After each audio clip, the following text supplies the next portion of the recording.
So hello hi, क्या हाल चाल everyone. My name is Gautam Lakhani and I welcome you all to restart with motion. तो मेरे लाडलो, मैं ये उम्मीद करके चल रहा हूं कि तुम्हारी इंग्लिश एग्जाम की प्रिपरेशन धमाकेदार तरीके से चल रही है निधि मैम के साथ। बट इसी बीच यहां पर तुम्हारे लिए एक बहुत ही इंपॉर्टेंट वीडियो लेकर के आया हूं मैं, पेपर प्रेजेंटेशन से रिलेटेड। यानी कि यहां पर अगर हम बात करें तुम लोगों की, तो काफी सारे क्वेश्चंस तुम्हारे रहते हैं। इन सब क्वेश्चंस के आंसर मैं इस वीडियो के अंदर देने जा रहा हूं। 5 से 7 मिनट का ये वीडियो रहेगा, एंड तक इसको देखना, बहुत इंपॉर्टेंट ये वीडियो है।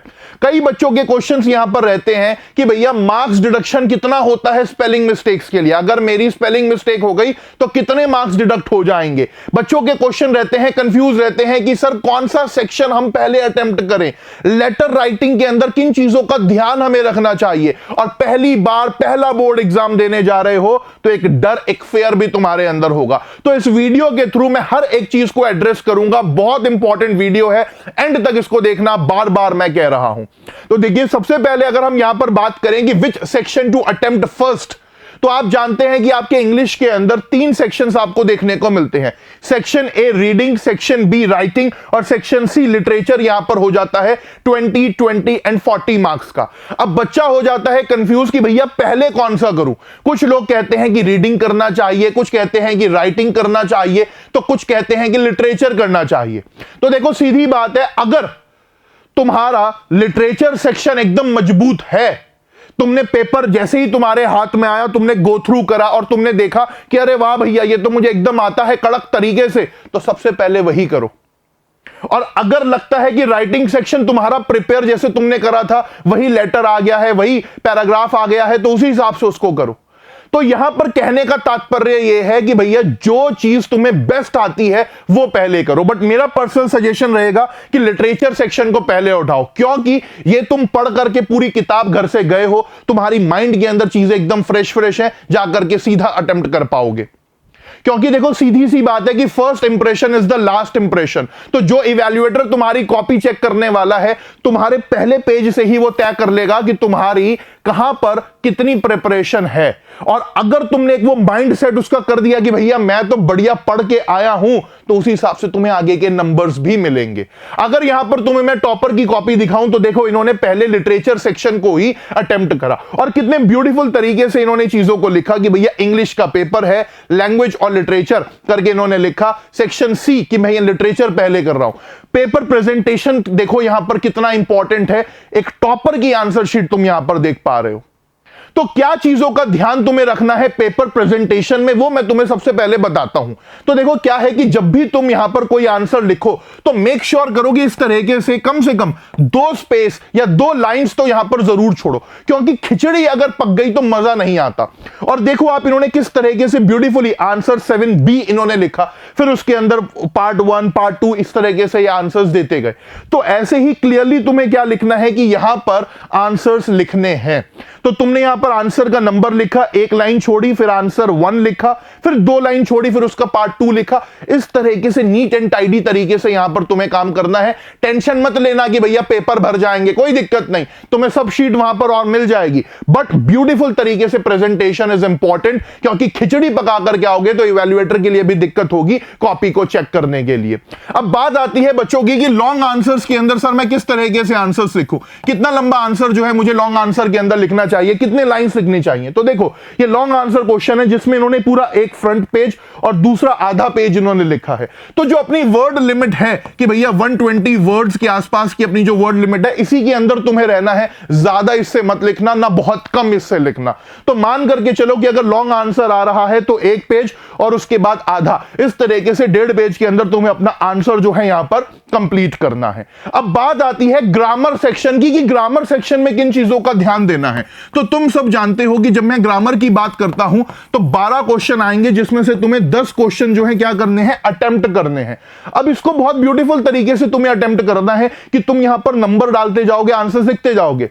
बट जैसे कि ये एरर करेक्शन वाला क्वेश्चन आया, तो देखो कितना ब्यूटीफुल तरीके से पहले इन्होंने एरर लिखा, एक डब्बा सा बना दिया, बॉक्स बना दिया कि भैया स्पेशलाइजेस, यहां पर स्पेलिंग मिस्टेक थी, करेक्शन करके इन्होंने वो लिख दिया। तो ऐसे अगर लिखोगे तो यहां पर तुम्हें मार्क्स जो है बेटर मिलते हैं, बिल्कुल भी दिक्कत परेशानी नहीं होती। अगर डब्बा नहीं बनाना तो इस तरीके से क्लियरली यहां पर लिख दो। तो ये सब चीजें इंपॉर्टेंट हो जाती हैं जब भी हम बात करते हैं किसकी, पेपर प्रेजेंटेशन की।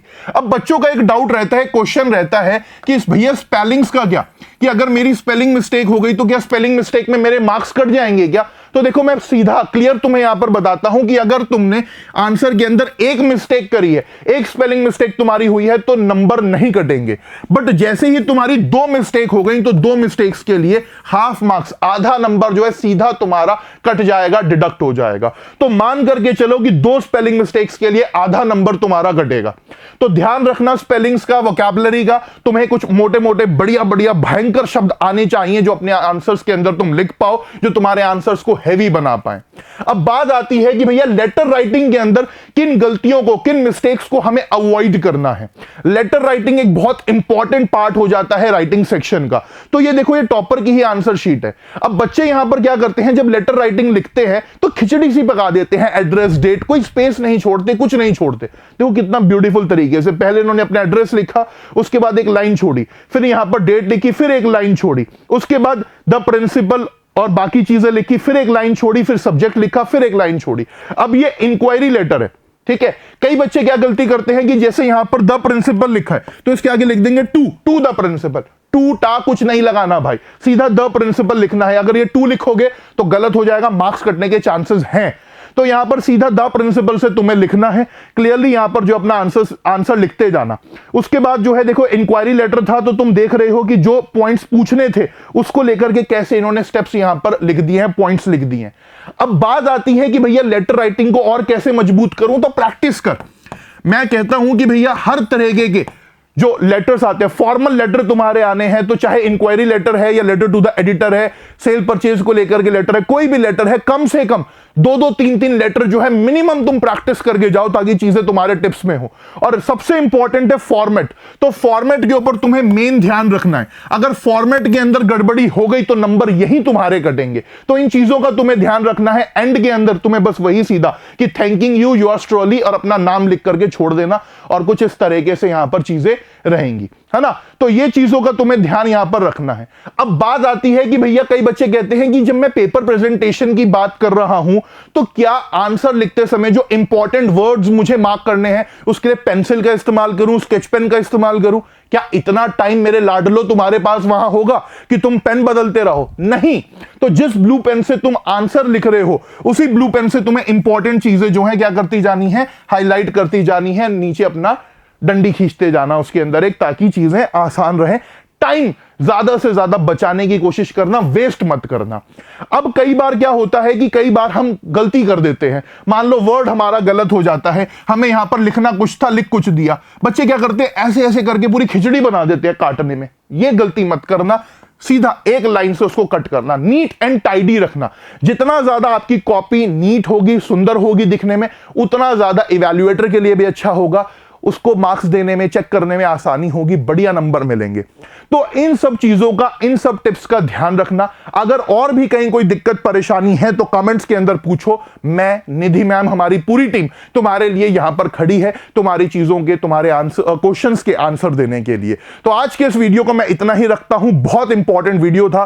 सब बच्चे इसको ज्यादा से ज्यादा शेयर करें, जरूर देखें और अपना फीडबैक कमेंट्स के अंदर जरूर दें। पूरी रीस्टार्ट टीम की तरफ से best wishes to all of you. और रही बात बोर्ड्स के फियर की, तो सिर्फ एक एग्जाम है। तुम्हें हमने इतना प्रिपेयर कर दिया है कि अब कोई डरने और डराने की बात नहीं है। तुम बेस्ट अपना परफॉर्म करके आओगे। तो फुल कॉन्फिडेंस के साथ, कंप्लीट डेडिकेशन के साथ, पूरी हिम्मत के साथ मेरे लाडलो जाना एग्जाम के अंदर और बढ़िया तरीके से अपना पेपर लिख करके आना। और मैं गारंटी करता हूं कि तुम्हारे बहुत अच्छे नंबर आएंगे, क्योंकि मुझे पता है कि हमारे साथ तुम भी जी जान से मेहनत कर रहे हो। So all the very best to all of you. चक दे फटे। जय हिंद, जय Bharat. Thank you so much everyone.